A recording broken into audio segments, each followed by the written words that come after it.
तशरीफ ला रहे हैं।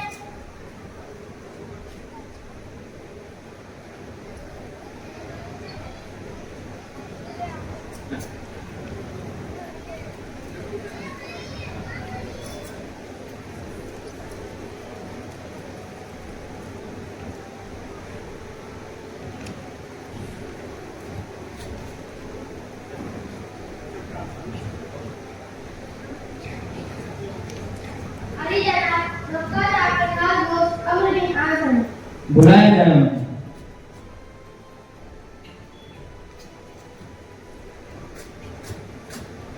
चलिए, आपको बादशाह ने बुलाया।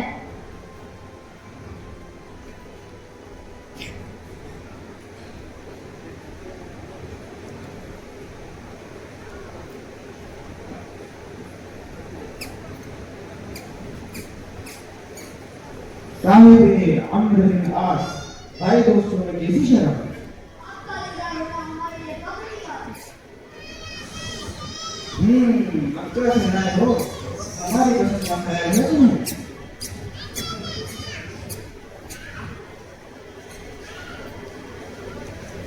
तो क्या तुमने आराम किया? आपको लेकर कैसा रहा मकान? तो तुम तिजारत के लिए आए हो या मुआजिरों के साथ हो? हम माशाअल्लाह, अभी ये जना हो कि मुझे उन लोगों की तरह मुआजिर बनकर आना पड़ेगा नहीं।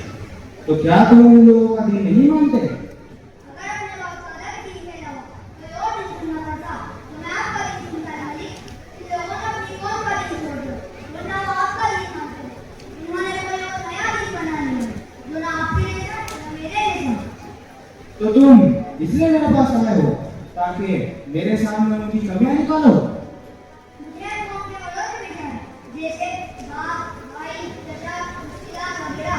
वो उन्हें माफी चाहते हैं, ताकि अपने तरीके से अपने साथ का दर्द समझा सकें।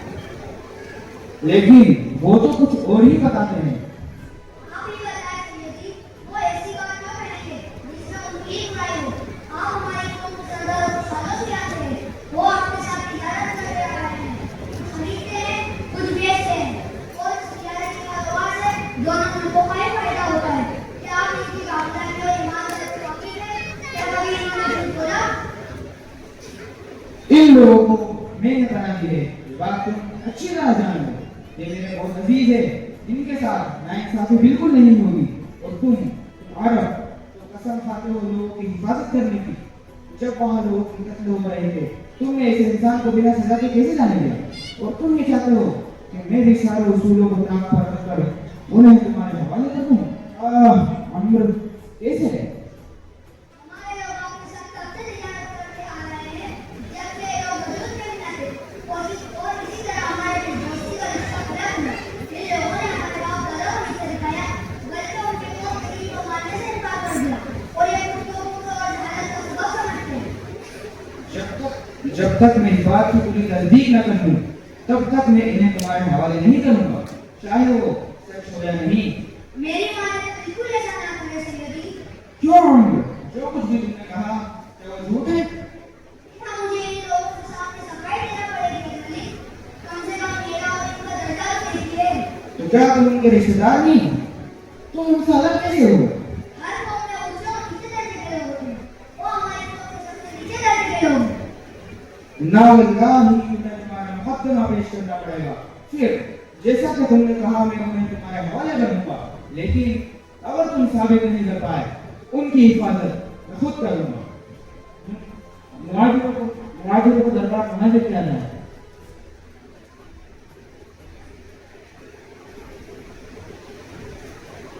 चलिए, आपको बादशाह ने बुलाया है।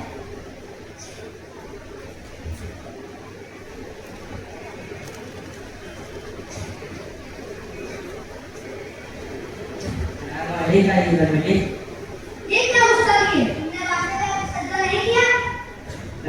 अल्लाह का है, लेकिन इंसान का नहीं।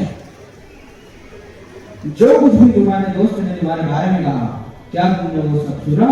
ये मलिक तो बताओ मुझे, ये कौन सा दीन है जिसकी वजह से तुम तुम्हारा दीन छोड़ा है? और ना तो तुमने मेरा दीन इख्तियार करो और न ही बिल्कुल का। हमें इसी को मेरे जहाज से मुक्ता थे, हम बुद्धों को पूछते और मुद्दा करते थे। थे रिश्तेदारों से ताल्लुक तोड़ते थे, पड़ोसियों से बुरा बर्ताव करते और हमेशा ताकत और कमजोरों को सताता था। हम ऐसी हालत में थे, फिर अल्लाह ने एक रसूल भेजा जो आला खानदान से थे। उनमें सच्चाई, अमानतदारी और पाकदारी थी। अम्मा ने हमें सिर्फ एक अल्लाह की तरफ बुलाया और समझाया कि सिर्फ एक अल्लाह को माने और उसकी इबादत करे और उसके सिवा जो पत्थरों और बुतों का मालिकान तथा होते थे उन्हें छोड़ दो। उन्होंने हमें सच बोलने, अमानत अदा करने, रिश्तेदारों से रिश्तेदारी जोड़ने, जीवन भर पड़ोसियों का अच्छा सलूक करने, हराम खोरी, झूठ कहानी, कत्ल वगैरह करने से मना फरमाया। यतीमों का मान खाने से, साथ दारू औरतों को ड्यूटी धोखा लगाने से मना कर दिया कि सिर्फ एक अल्लाह को माने और उसकी इबादत करे। हमने पैगम्बर को सच्चा माना, उनका ईमान है और उनके लाए हुए जीवन खुदाबंदी में उनकी पैरवी की। जिन बातों को पैगम्बर ने हराम बताया हमने उसे हराम जाना और जिन बातों को पैगम्बर ने हलाल बताया हमने उसे हलाल जाना। इस पर हमारी कौम हमसे बिगड़ गई, हम पर जोर और सितम किया और हम पर जमीन को बंद कर दिया और हमारे दीन के बीच आग बनकर खड़े हो गए। मैं वो कहता हूँ जो रसूलुल्लाह कहते हैं, मोहम्मद हमें सिखाते हैं कि सिर्फ एक खुदा की बात करो, सच बोलो, अपने पड़ोसियों का उतना ही ख्याल रखो जितना कि अपना। मेरा तो चाहे वो एक मुस्कुराहट ही क्यों न हो। यतीमों के गाली बनो और तो पर बेहुरमत मत करो और अपनी और फसलों की बात से मोड़ लो। ये क्या गुस्ताखी है? तुमने बादशाह ये काफिराना वाले संदर्भ में कौन नहीं सकता, ले सकता। हमें कभी तेजी है, हमारे खुदा को थोड़ा सा जख्मी और कपड़ा देना जायज है। अब मैं इन औरतों में मौजूद पर वापस जाता हूँ। अल्लाह ने औरत और मर्द को युद्ध का साथी बनाए हैं, वो मुख्तलिफ है मगर बराबर है। बराबर हम उसे खरीदते हैं, पहनाते हैं, खिलाते हैं और दुकान देते हैं। औरतें और हमारे बराबर हा हा हा हा। अल्लाह ने कोई इंसान को एक मर्द और औरत से पैदा किया, तुम्हें औरत की उस कौम का एहतराम करना चाहिए जिसने तुम्हें पैदा किया। क्यों तुम्हारे 300 खुदाओं की जबानें भूखे हैं और इनका एक खुदा बोलता है।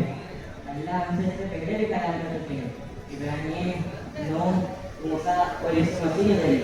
अब अल्लाह ने हमसे मोहम्मद के जरिए कलाम किया, तो इसमें इतनी हैरत क्यों? ये नाम तुम्हें किसने सिखाया? ये नाम कुरान में है। अच्छा, जो आसमानी किताब तुम्हारे रसूल पर उतरी है उसमें से तुम्हें कुछ याद है? ये बड़ी तो पढ़ो मेरे लिए। आऊज़ु बिल्लाहि मिनश शैतानिर रजीम, बिस्मिल्लाहिर रहमानिर रहीम। काफ़ या आइन साद। जिक्र है उस नेमत का जो तेरे रब ने अपने बंदे यहूदा पर की थी, जबकि उसने अपने रब को छुपके छुपके पुकारा। उसने अर्ज किया, हे परवरदिगार, मेरी हड्डियां तक भूल गई हैं और सर बुढ़ापे से बक उठा है। हे परवरदिगार, मैं कभी तुझसे दुआ मांगकर ना उदास रहा था। मुझे अपने पीछे अपने गाय बंदों की बेलाई पड़ा है और मेरी बीवी बांध है।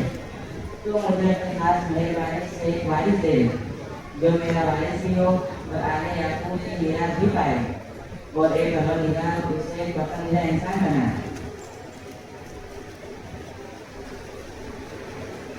जवाब दिया गया, ए ज़करिया, हम तुझे एक लड़की की छवि दे जिसका नाम याह्या होगा। हमने इस नाम का इससे पहले कोई आदमी पैदा नहीं किया। उसने अर्ज किया, हे परवरदिगार, भला मेरे यहाँ बेटा कैसे होगा जबकि मेरी जुबान है और मैं बूढ़ा होकर सूख चुका हूँ। जवाब मिला, ऐसा ही होगा। फिर अल्लाह फरमाता है, ये तो मेरे लिए जरा सी बात है, आखिर इससे पहले भी मैं तुझे पैदा कर चुका हूँ जबकि तू कोई चीज न था।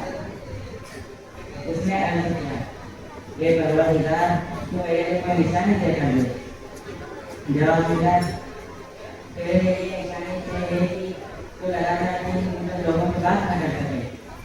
चुनांचे वो मेहराब से निकलकर अपनी कौम के लोगों के सामने आया और फरमाया कि तुम लगातार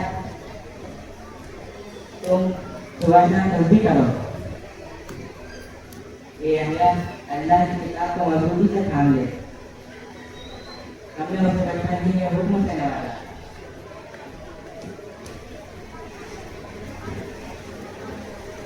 हमने उससे अपनी तरफ से पार्टी और नरम दी और बड़ा मेहनतगार और अपने माँ बाप को हुक्म पेटन का बनाया और वह ना सरकश था और ना फरमान। सलाम उस दिन पर जिस दिन वो पैदा हुआ और जिस दिन वो मरे और जिस दिन वो जिंदा न कर उठाया जाए।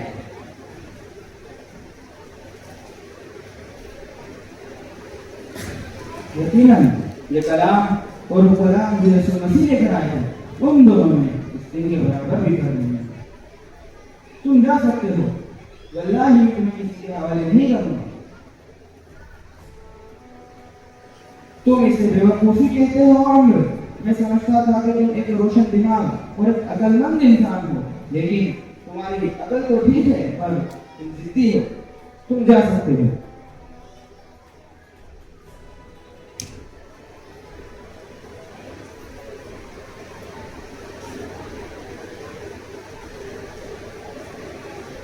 मैं हजरत माता के बादशाह के दरबार में हाजिर होकर ऐसी बात कहूंगा कि बादशाह खुद उनका सर कलम कर देगा।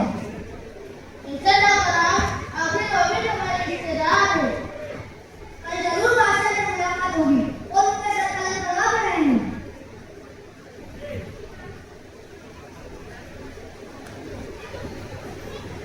हम लोग भी आपसे दोबारा मिलना चाहते हैं।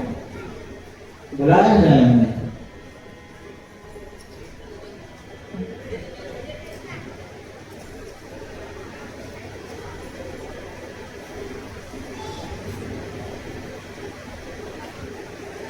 बादशाह ने आपको दरबार में बुलाया।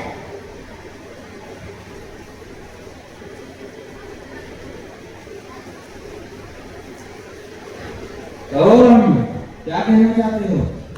अली बना इस जौहर की कौन सी अजलियत का एक रूप आपके सामने पेश किया है और दूसरा रूप जो इंतहाई में गवार है उसे छुपा लिया। मुसलमानों को दरबार में हाजिर किया जाए।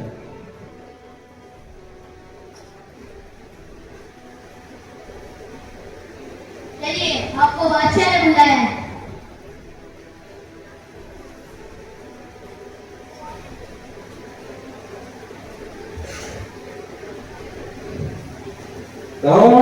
क्या कहना चाहते हो? तुम्हारे कहने पर हमने इनको बुला लिया। इनका अकीदा है कि ईसा अल्लाह के बंदे हैं। क्या कहते हो तुम मसीह के बारे में? मैं कहता है तुम्हारे तीन खुदा है, बाप बेटा और रूह कुद्स। मसीह के बारे में कुछ कहो। हम नबी कहते हैं जो हमारे नबी ने हमें सिखाया है।